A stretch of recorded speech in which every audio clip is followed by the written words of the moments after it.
그는 이렇게 말하듯 시작한다.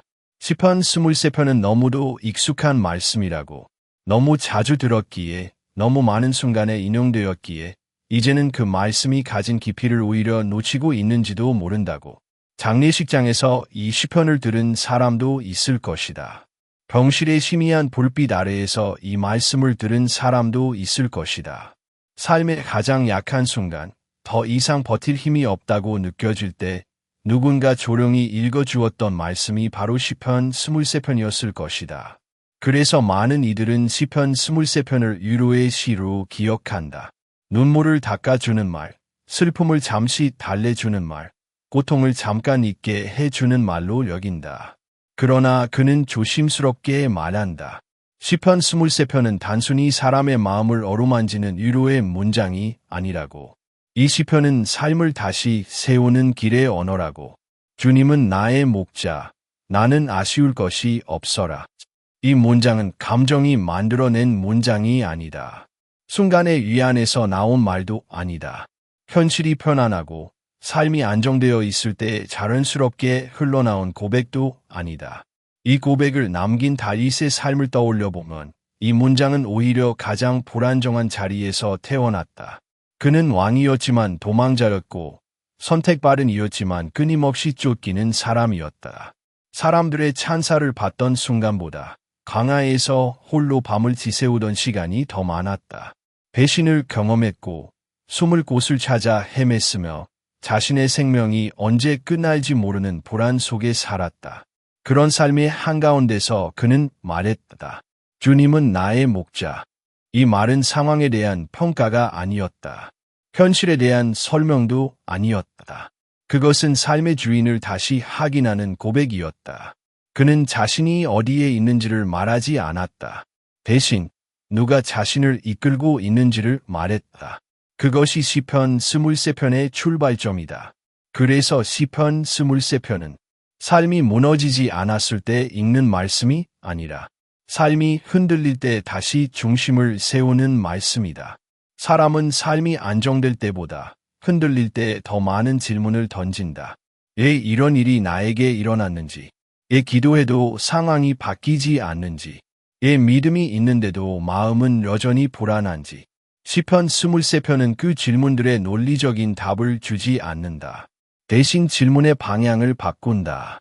상황을 붙잡고 묻는 질문에서 하느님을 바라보는 질문으로 시선을 옮긴다. 주님은 나의 목자. 이 한 문장은 사람이 스스로 인생의 목자가 되려는 자리에서 내려오게 만든다. 모든 것을 책임지려 했던 어깨에 힘을 조금 내려놓게 한다. 모든 결과를 혼자 감당하려 했던 마음을 조용히 멈추게 한다. 그래서 그는 말한다. 이 시편은 한번 읽고 지나가는 말씀이 아니라고. 아름다운 문장으로 감상하고 끝낼 말씀이 아니라고. 이 시편은 붙들고 살아야 할 기도라고. 붙든다는 것은 반복한다는 뜻이다.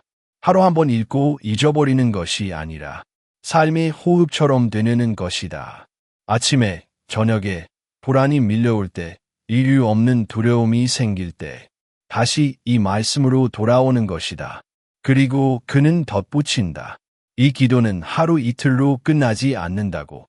왜냐하면 사람의 마음은 하루에 바뀌지 않기 때문이라고.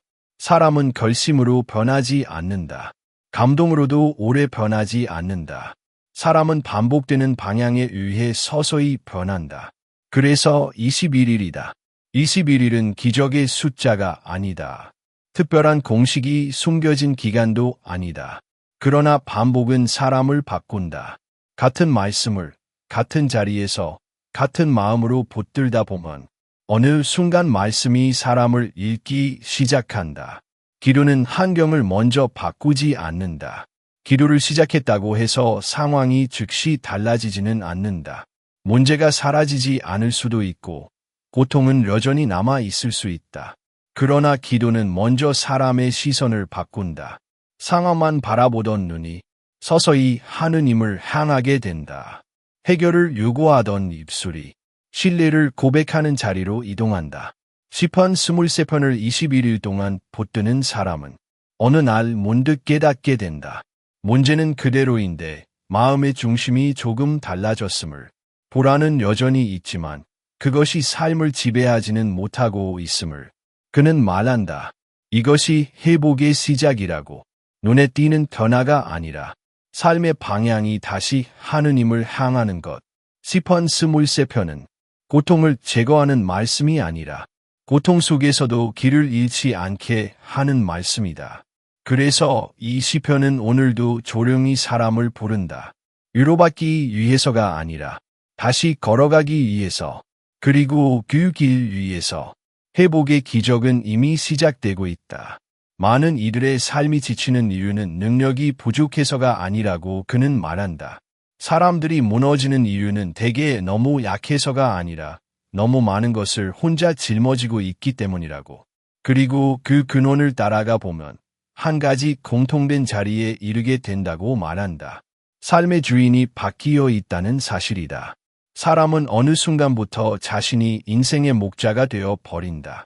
누가 시킨 것도 아닌데 스스로 모든 것을 책임지려 한다. 선택의 결과를 예측하려 애쓰고 실패까지도 혼자 감당하려 한다. 잘못되면 자신을 탓하고 잘 풀려도 불안을 내려놓지 못한다. 혹시라도 다시 무너질까 두려워 끊임없이 통제하려 든다. 그러나 사람은 목자가 되도록 창조되지 않았다. 사람은 인도받는 존재로 부름받았다. 그 자리를 벗어날 때 삶은 가장 빠르게 지치기 시작한다. 그래서 시편 23편의 첫 문장은 매우 분명하다. 길고 설명적인 말로 시작하지 않는다. 상황을 분석하지도 않는다.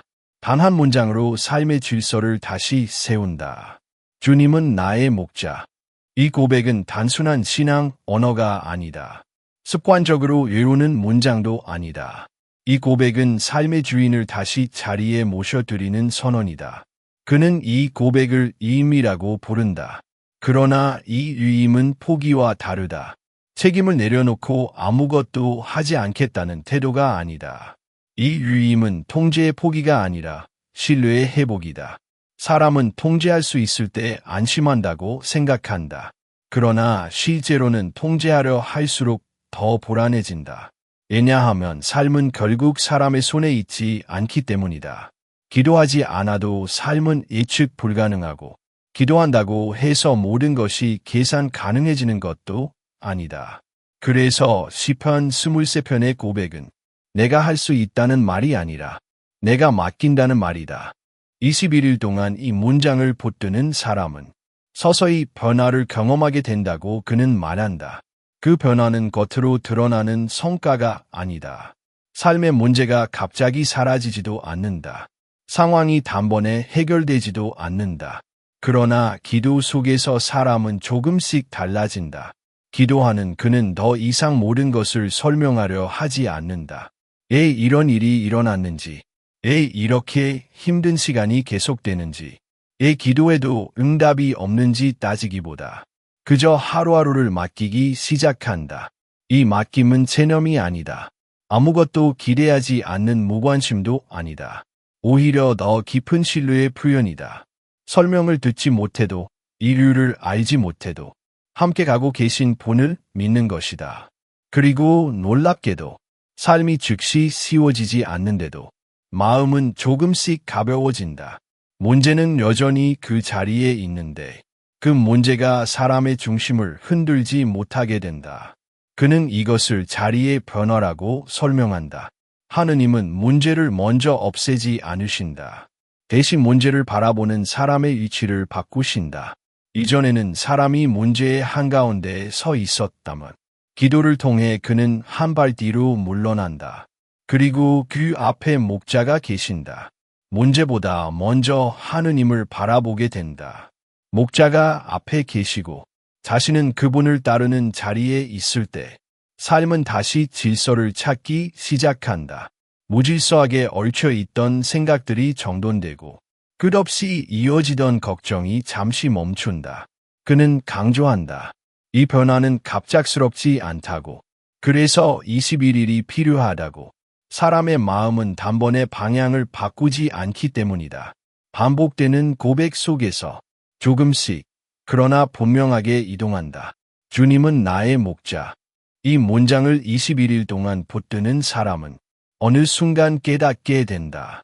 자신이 혼자 버티고 있었음을, 혼자 결정하고 혼자 책임지려 했음을, 그리고 그 무거운 자리를 조심스럽게 내려놓게 된다. 그는 말한다. 그 자리에서부터 회복은 시작된다고.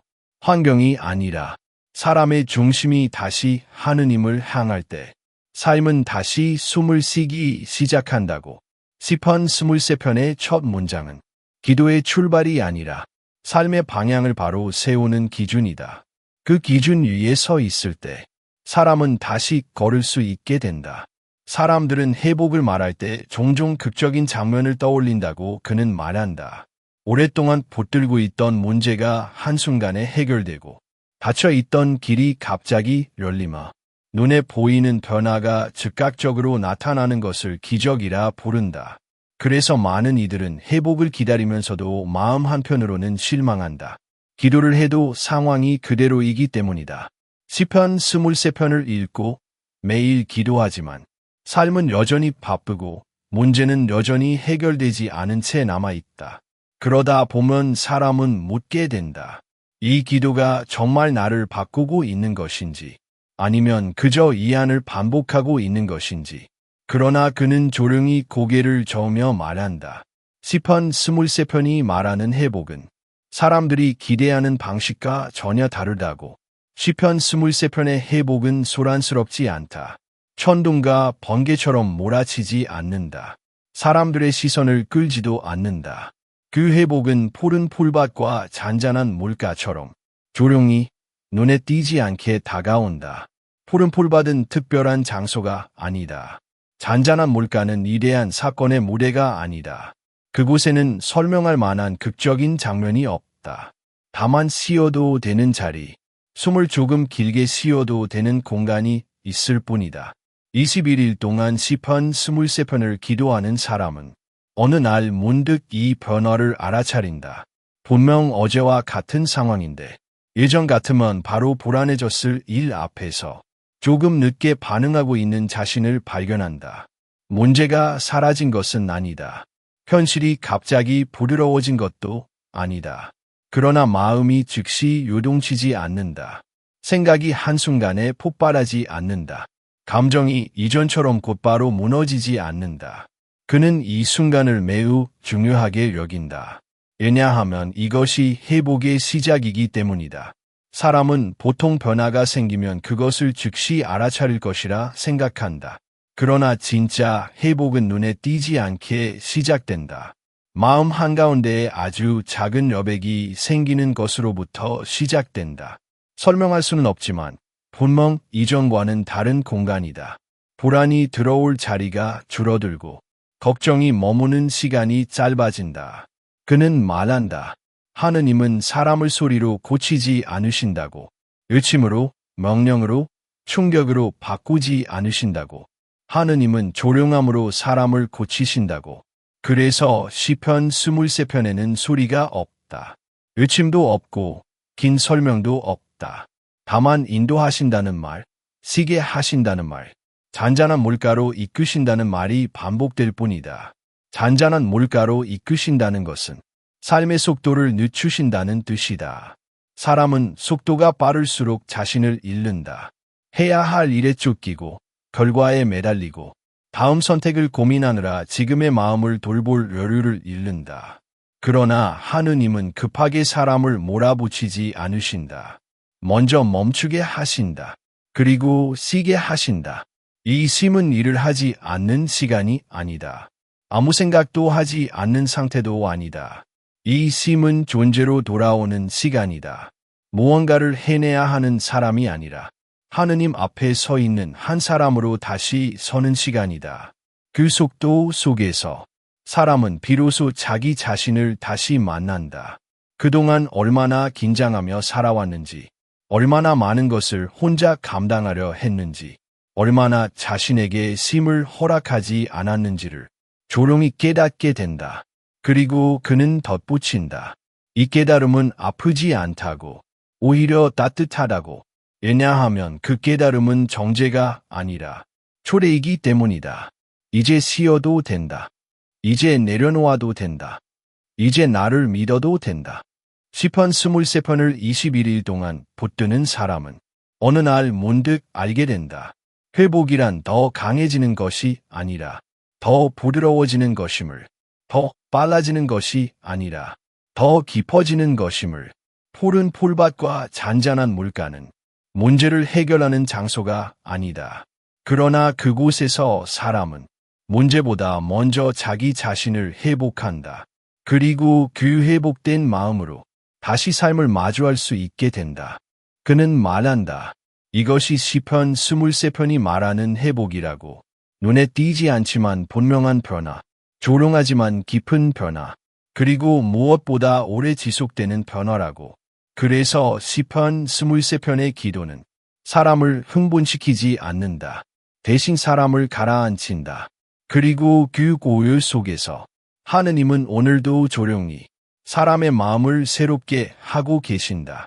시편 23편은 현실을 미화하지 않는다고 그는 말한다.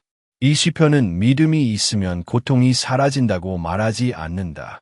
오히려 정직하게 말한다. 푸른 풀밭이 끝나면 어둠의 골짜기가 나타난다고. 많은 사람들은 신앙을 삶의 안전장치로 오해한다. 기도하면 위험을 피할 수 있고 믿으면 고통의 길을 비켜갈 수 있을 것이라 기대한다. 그러나 시편 23편은 그런 기대를 조용히 내려놓게 한다. 믿는 사람도 골짜기를 지난다. 기도하는 사람도 두려움을 느낀다. 신앙은 고통을 제거하는 장치가 아니다. 삶의 어둠을 삭제하는 기능도 아니다. 그는 이 사실을 숨기지 않는 시편 23편의 정직함을 강조한다. 하느님은 사람을 속이지 않으신다. 고통이 없을 것이라고 약속하지 않으신다. 대신 고통 속에서도 함께하겠다고 약속하신다. 그래서 시편 23편의 고백은 이렇게 이어진다. 당신께서 저와 함께 계시니 저는 두려워하지 않습니다. 이 문장은 두려움이 사라졌다는 선언이 아니다. 두려움이 없어졌기 때문에 말할 수 있는 고백이 아니다.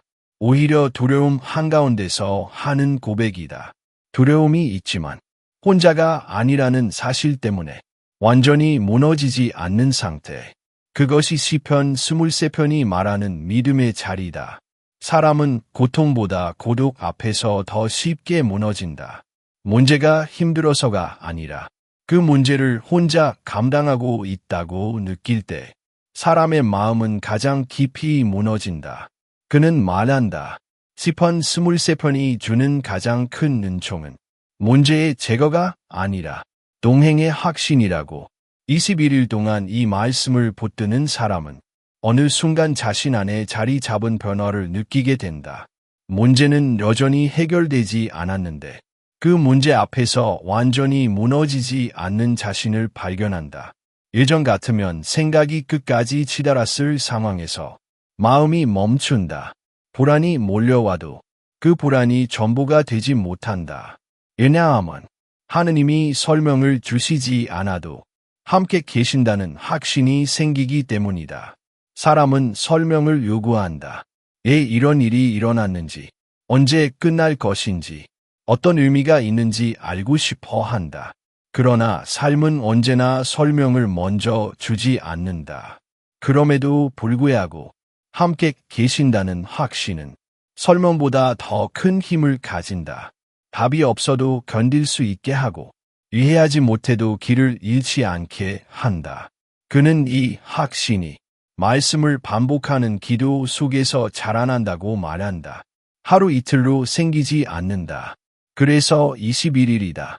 말씀이 머리에 머무는 시간이 아니라 마음으로 내려가는 시간이다. 시편 23편에서 등장하는 막대기와 지팡이에 대해 그는 특별히 오래 머문다. 많은 이들은 이것을 벌이나 통제로 오해한다. 그러나 성경에서 막대기와 지팡이는 위협이 아니라 방향이다. 목자는 양을 밀어붙이지 않는다. 앞에서 끌어당기지도 않는다. 옆에서 짚어줄 뿐이다. 길을 벗어나지 않도록, 낭떠러지로 가지 않도록 조용히 방향을 가리킨다. 하느님도 그러하시다고 그는 말한다. 사람을 억지로 몰아붙이지 않으신다. 강제로 바꾸지 않으신다. 다만 길을 잃지 않도록 곁에 계시며 짚어주실 뿐이다. 어둠의 골짜기는 사람이 선택해서 들어가는 곳이 아니다.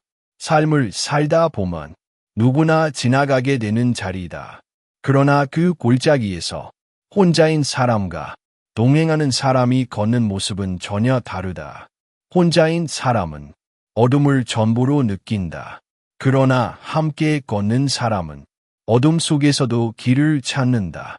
그는 말한다. 시편 23편은 골짜기를 피하게 해주는 말씀이 아니라 골짜기에서도 길을 잃지 않게 해주는 말씀이라고. 그래서 이 시편은 현실을 부정하지 않는다. 고통을 감추지 않는다. 두려움을 금지하지도 않는다. 다만 이렇게 말한다. 너는 혼자가 아니다. 이 한 문장이 사람을 끝까지 버티게 한다. 완전히 무너지지 않게 한다. 그리고 다시 한 걸음 내딛게 한다. 21일 동안 이 말씀을 붙드는 사람은 어둠이 사라졌기 때문이 아니라 어둠 속에서도 함께 계신 분을 알게 되었기 때문에 다시 걸을 수 있게 된다. 그는 조용히 결론 짓는다. 신앙은 고통을 없애는 힘이 아니라 고통 속에서도 길을 잃지 않게 하는 빛이라고. 그리고 그 빛은 언제나 사람보다 앞서 어둠의 골짜기를 지나고 계신 하느님의 동행에서 온다고. 시편 23편은 이렇게 끝난다고 그는 조용히 말한다. 나는 평생 주님의 집에 머무르리라. 이 마지막 문장은 화려하지 않다. 큰 승리를 선언하지도 않고 모든 문제가 해결되었다고 말하지도 않는다. 그저 한 사람이 도달한 삶의 방향을 고백할 뿐이다. 그래서 그는 강조한다. 이 말은 문제없는 삶을 약속하는 문장이 아니라고. 고통이 사라지고 시련이 더 이상 오지 않으며 늘 평탄한 길만 펼쳐질 것이라는 보장이 아니라고. 대신 이 고백은 어디로 살아갈 것인가에 대한 분명한 선택을 담고 있다고. 삶의 목적지가 어디인지, 마음이 돌아와 머물 자리가 어디인지에 대한 선언이라고. 나는 평생 주님의 집에 머무르리라. 이 말은 공간의 이동이 아니다. 건물 안에 머무르겠다는 뜻도 아니다. 이 고백은 관계의 자리를 말한다. 삶의 중심을 어디에 두고 살 것인가에 대한 고백이다. 21일의 기도는 기적을 소유하는 시간이 아니라고 그는 말한다. 사람들은 기도를 통해 무엇인가를 얻고 싶어 한다. 해결책, 돌파구, 응답, 변화. 그러나 시편 23편이 이끄는 기도의 끝은 무엇을 얻었는가가 아니라 어디에 서게 되었는가이다. 21일 동안 시편 23편을 붙드는 시간은 삶의 방향을 다시 하느님께 돌려놓는 시간이다. 흔들리던 중심을 다시 정렬하는 시간이다. 수없이 바깥으로 흩어졌던 마음을 조용히 안쪽으로 하느님을 향해 모으는 시간이다. 그는 말한다. 회복은 한 번의 사건이 아니라고. 사람을 단숨에 바꾸는 어떤 극적인 순간이 아니라고. 회복은 매일의 선택이라고. 오늘도 목자를 따를 것인가? 아니면 다시 내가 목자가 될 것인가? 이 선택은 거창하지 않다. 눈에 띄지도 않는다. 아침에 눈을 뜨는 순간, 문제를 마주하는 순간, 불안이 올라오는 순간마다 조용히 반복되는 선택이다. 다시 모든 것을 혼자 책임지려 할 것인가? 아니면 맡길 것인가? 통제하려 들 것인가? 아니면 신뢰할 것인가? 시편 23편을 붙드는 사람은 완벽해지지 않는다고 그는 분명히 말한다. 기도를 오래 했다고 해서 실수가 사라지지 않는다. 연약함이 없어지지도 않는다. 흔들리지 않는 사람이 되는 것도 아니다. 그러나 분명한 차이가 하나 생긴다. 흔들려도 돌아올 자리를 알게 된다는 것이다. 예전에는 흔들리면 어디로 가라 할지 몰랐다. 불안 속에서 더 깊은 불안으로 빠져들었고 문제 앞에서 스스로를 몰아붙였다. 그러나 이제는 다르다. 마음이 길을 잃어도 다시 돌아올 방향을 안다. 그곳이 바로 주님의 집이다. 주님의 집은 사람을 평가하는 자리가 아니다. 완벽해야 들어갈 수 있는 공간도 아니다. 다시 돌아온 사람을 책망하는 곳도 아니다.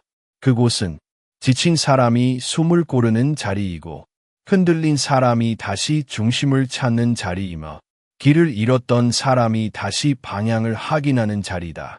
시편 23편의 마지막은 도착의 선언이 아니라 머물매의 약속이다. 한 번 들어가 끝나는 곳이 아니라 평생 돌아오며 머무를 자리다. 그는 이 지점에서 회복이라는 단어를 다시 정의한다. 회복은 이전 상태로 돌아가는 것이 아니라고, 더 강해지고 더 단단해지는 것이 아니라고, 회복은 돌아올 수 있는 자리를 갖게 되는 것이라고. 삶이 흔들릴 때마다, 상황이 버거울 때마다, 마음이 무너질 때마다 다시 돌아올 수 있는 집이 있다는 것. 그것이 사람을 끝까지 살게 만든다고. 그래서 회복의 기적은 요란하게 시작되지 않는다. 사람들이 알아보는 방식으로 드러나지도 않는다. 오히려 아주 조용하게 삶의 가장 깊은 자리에서 시작된다. 하느님 앞에 머무르는 선택, 다시 목자를 따르는 선택, 다시 주님의 집으로 돌아오는 선택. 그 선택이 반복될 때 사람은 서서히 바뀐다. 삶은 여전히 쉽지 않을 수 있다. 문제는 계속 나타날 수 있다. 그러나 사람은 더 이상 길을 잃지 않는다. 그는 마지막으로 이렇게 말하듯 마무리한다. 시편 23편은 인생을 편안하게 만드는 말씀이 아니라 인생을 잃지 않게 하는 말씀이라고. 그리고 그 말씀을 21일 동안 붙들었던 사람의 삶 속에서 회복의 기적은 이미 조용히 그러나 분명하게 시작되고 있다고.